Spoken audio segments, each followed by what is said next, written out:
Hello friends, आज का हमारा टॉपिक है heating effect of electric current and conversion of mechanical unit into electrical unit. यह DC circuit का पार्ट है, यह इलेक्ट्रॉनिक्स का सिलेबस है और कंप्यूटर साइंस में भी ये सेम टॉपिक है, डीसी सर्किट का पार्ट है और ये हमारा सेम टॉपिक इसमें भी है और यही टॉपिक हमें इलेक्ट्रिकल इंजीनियरिंग में भी पढ़ना है। इलेक्ट्रिकल इंजीनियरिंग के सिलेबस में भी ये टॉपिक है। तो जैसे हम पहले ही डिस्कस कर चुके हैं, heating effect of electric current topic है आज का। तो लेट्स स्टार्ट। इसमें बेसिकली होता क्या है कि जो वायर के अंदर हीट होती है वो किस किस फैक्टर पे डिपेंड करती है वो हमें देखना है। एक तो डिपेंड करती है रेजिस्टेंस पे, मतलब हीट जो जनरेट होगी वो डायरेक्टली प्रोपोर्शनल होगी रेजिस्टेंस के। रेजिस्टेंस जितना ज्यादा होगा हीट भी उतनी ज्यादा जनरेट होगी। एक हीट जो डिपेंड करेगी वो करेगी टाइम पे, क्योंकि ये हीट जो है हीट जनरेशन डायरेक्टली प्रोपोर्शनल है टाइम के। तो H प्रोपोर्शनल क्या हो गया, T हो गया।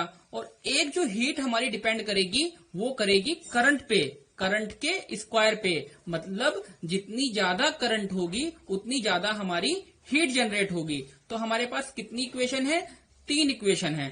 H proportional R equation number 1, H proportional T equation number 2 और H proportional I square equation number 3। अब देखते हैं हमने नोट्स में राइट डाउन क्या किया है। जब किसी चालक पदार्थ में धारा प्रवाहित होती है तो चालक में ऊष्मा उत्पन्न होती है। यह ऊष्मा निम्न कारकों पर निर्भर करती है। ये हमने पहले ही बताया है कि किसी भी कंडक्टर के अंदर जैसे ही करंट फ्लो होगी तो उसमें हीट जनरेट होना स्टार्ट हो जाएगी। और वो कौन कौन से फैक्टर हैं वो हमने 1 बाय 1 लिख रखा है। चालक के प्रतिरोध R के समानुपाती होती है, अर्थात यदि प्रतिरोध अधिक होगा तो अधिक ऊष्मा उत्पन्न होगी। मतलब रेजिस्टेंस के प्रोपोर्शनल है, जितना अधिक हमारा रेजिस्टेंस होगा उतनी अधिक उसके अंदर हीट जनरेट होगी। नंबर 2 बात, धारा प्रवाह के समय T के समानुपाती होती है, अर्थात जितने अधिक समय के लिए धारा प्रवाहित होगी उतनी ही अधिक हीट जनरेट होगी। मतलब जितने टाइम हमारी करंट फ्लो होगी कंडक्टर के अंदर उतनी ही ज्यादा उसके अंदर हीट जनरेट होगी। इसलिए हमने H प्रोपोर्शनल क्या लिख दिया, T लिख दिया। फिर थर्ड वन है, धारा के मान I के वर्ग के समानुपाती होती है, अर्थात धारा का मान जितना अधिक होगा उतनी ही अधिक हीट जनरेट होगी। मतलब करंट की वैल्यू सर्किट के अंदर जितनी ज्यादा होगी उतनी ही ज्यादा हीट जनरेट होगी। अब हम लोग क्या करेंगे, इन तीनों इक्वेशन को कंबाइन कर देंगे। वो देखते हैं हम नेक्स्ट पेज पे। हमारे पास 3 इक्वेशन निकल के आई थी। तो एक आई थी H प्रोपोर्शनल R, एक आई थी H प्रोपोर्शनल T और एक आई थी H प्रोपोर्शनल I स्क्वायर। तो हमने यहाँ पे कर दिया combine equation number 1, equation number 2, equation number 3।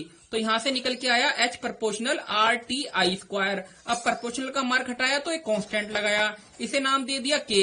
तो H इज इक्वल टू हो गया K I square R T। ये आ गई इक्वेशन नंबर 4। इक्वेशन नंबर 4 में हमने K is equal to 1 put कर दिया। तो हमारे पास क्या आया, H is equal to I square R into T। तो यही हमारी फाइनल इक्वेशन निकल के आई है ना। जैसे हमारा टॉपिक था heating effect of electric current, तो हमारी इक्वेशन क्या निकल के आई है, H is equal to I square R T। अब इस समीकरण को ही हम क्या कहते हैं, जूल लॉ ऑफ हीटिंग कहते हैं, है ना। ये जो इक्वेशन हमारे पास निकल के आई है इसे क्या बोलते हैं, जूल लॉ ऑफ हीटिंग भी बोलते हैं। अगर तुम्हें एग्जाम में पूछा जाए जूल लॉ तो भी आप इसको लिख सकते हैं, और अगर heating effect of electric current आए तो भी आपको इसी को लिखना है। अब हम लोगों का जो नेक्स्ट टॉपिक है वो है हमारा conversion of mechanical quantity to electrical quantity. तो यांत्रिक मात्रकों का वैद्युत मात्रकों में कन्वर्जन, है ना। तो यहां पर देखिए हमें क्या करना है, मैकेनिकल क्वांटिटी का इलेक्ट्रिकल क्वांटिटी में कन्वर्जन करना है।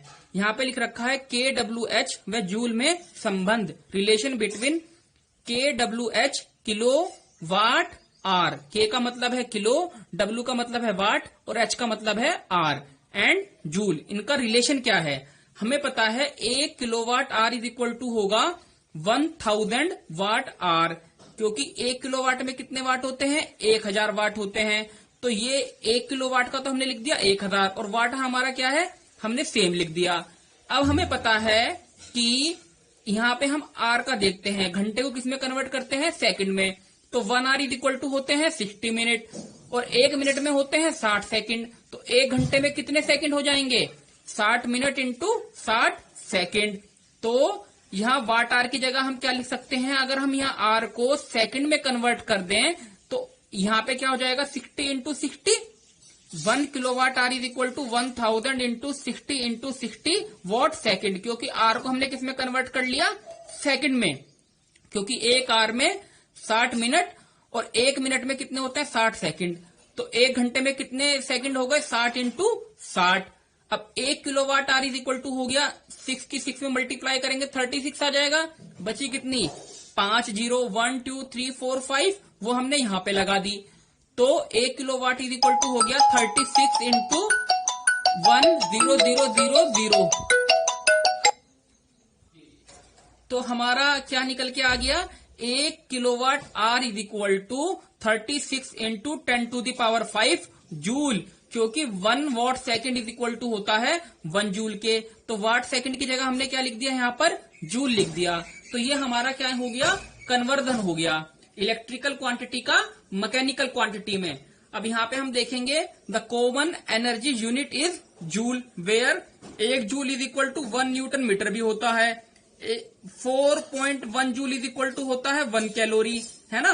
तो यहां से हम लोग क्या लिख सकते हैं, 1 joule is equal to 1/4.18 calorie, क्योंकि जूल अगर हमें निकालना है तो यहाँ पे क्या हो जाएगा, 1 ये इसके कहा चला जाएगा, अपॉन में चला जाएगा। तो जूल इज इक्वल टू क्या आ जाएगा, 1/4.18 कैलोरी, या फिर 1 joule is equal to 1 watt second भी लिख सकते हैं, वो हमने यहाँ पे दिखाया भी है ना। 1 जूल इज इक्वल टू क्या होता है, 1 वॉट सेकंड होता है। तो यहाँ पर हमने क्या दिखाया, मैकेनिकल का इलेक्ट्रिकल में कन्वर्जन और इलेक्ट्रिकल का मैकेनिकल में कन्वर्जन, है ना। क्योंकि ये वाला फॉर्मूला हमने ड्राइव किया, 1 kilowatt hour is equal to निकाल दिया 36 इंटू 10⁵ जूल, और यहाँ पे हमने देख लिया 1 जूल किस किस के इक्वल होता है, 1 जूल इसके भी इक्वल होगा, 1 जूल इसके भी इक्वल होगा, और 1 जूल इसके भी इक्वल होगा। तो यही हमें आज पढ़ना था, यही हमारा आज का टॉपिक था। Thank you so much students.